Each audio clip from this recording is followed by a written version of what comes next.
used to have that cynical view of Christmas. She used to love this time of year, even the bling, for its essential message of joy, love and peace. This year was different. This year she was blanking it all out, like everything else. "I'm off to the Blackwater Valley," she told Gemma.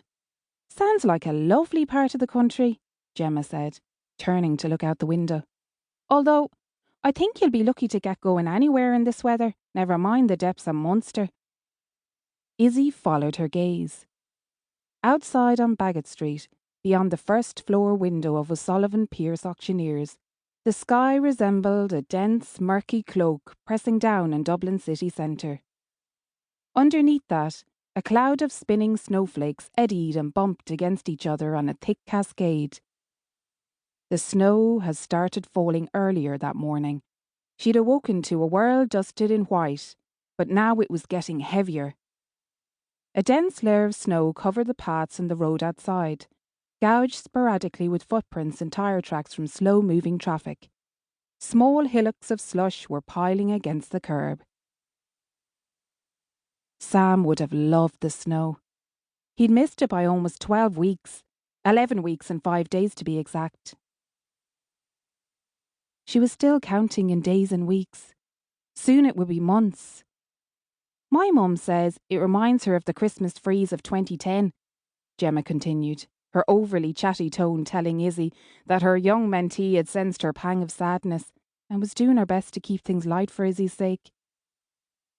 "I didn't take too much notice at the time. I was 15 and indulging in a major wallow of self-pity over my first painful breakup." Gemma rolled her eyes. "He went off with one of my so-called friends. You should have seen me, Izzie. Talk about tragedy queen.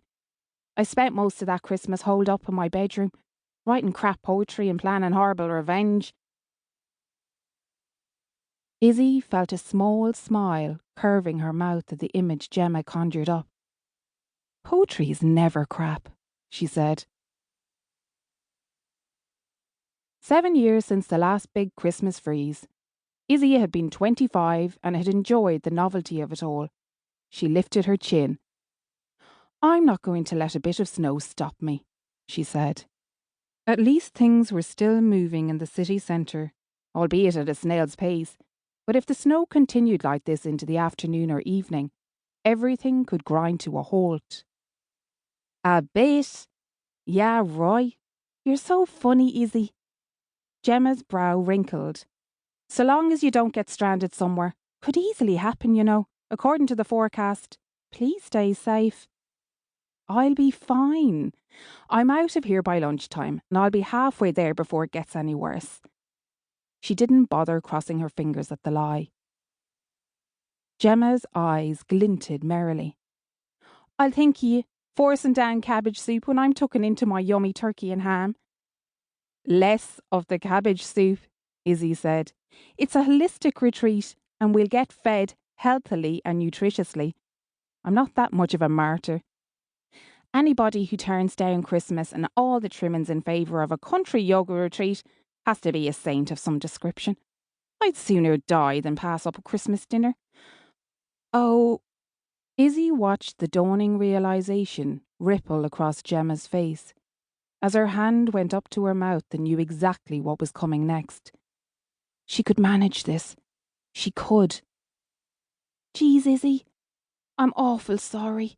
I forgot for a moment," Gemma said, speaking through her fingers as though the flimsy barrier might prevent a further faux pas from breaking free, the effect lessened by the flashing knuckle-duster Rudolph ring she was wearing.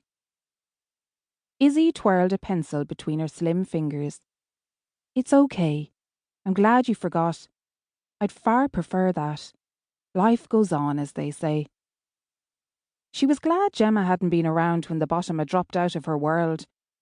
Gemma had only begun her internship shortly before Izzie had returned to her job in the head office of O'Sullivan Pierce in mid-November, after 6 weeks' leave of absence. And Izzie knew full well that she'd been quietly advised as to her mentor's delicate circumstances, lest she put her foot in it. She was glad that Gemma occasionally forgot to walk on eggshells around her. It meant she saw...